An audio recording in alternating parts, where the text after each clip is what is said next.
Welcome to Jesus Calling for December 29th. Trust me with every fiber in your being. This will be good. Let's look at Psalm 40 verse 4 and also Psalm 56 verses 3 to 4. Psalm 40 verse 4 says, "Blessed is the man who makes the Lord his trust, who does not look to the proud, to those who turn aside to false gods."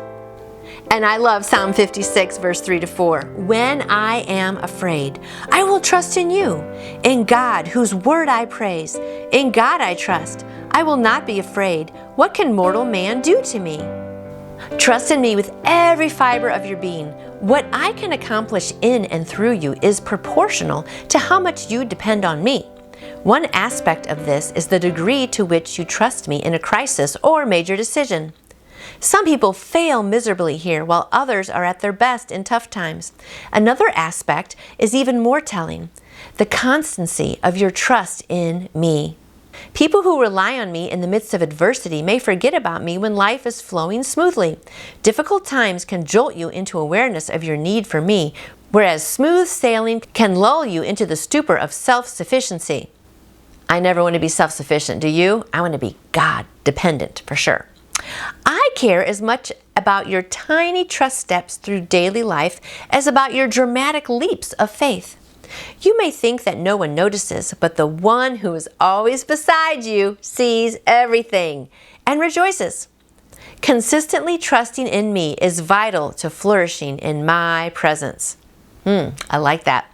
And, back there where it was talking about, when things are good and smooth sailing, a lot of times you forget about God. And then when things are bad, you're like, "Oh, God, help me."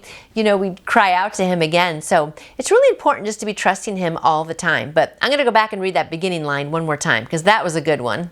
Trust me with every fiber of your being. What I can accomplish in and through you is proportional to how much you depend on me. And isn't that the truth?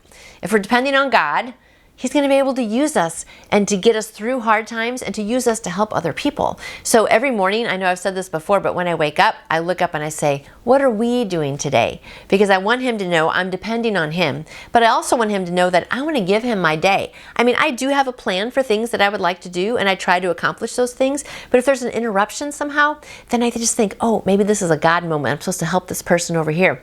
Or sometimes I have plans and God's like, "Nope, we're not going to do Nancy's way today, or we're going to go do this other way." So it's important just to give your day to God and then just let him use you and just let him get you through things, because the more we rely on him, the more he's just going to be able to help us and bless us, and the better our life is going to be. So I encourage you to join me when you wake up in the morning and say, "What are we doing today?" And then just rely on God all day and just see what happens. And I'll see you back here tomorrow. You can order your own Jesus Calling devotional book by going to jesuscalling.com. And I would love to answer any questions you may have about faith in Jesus. Just email me through my website, nancyjoytoyou.com. And I hope you go out and shine for him today. See you tomorrow.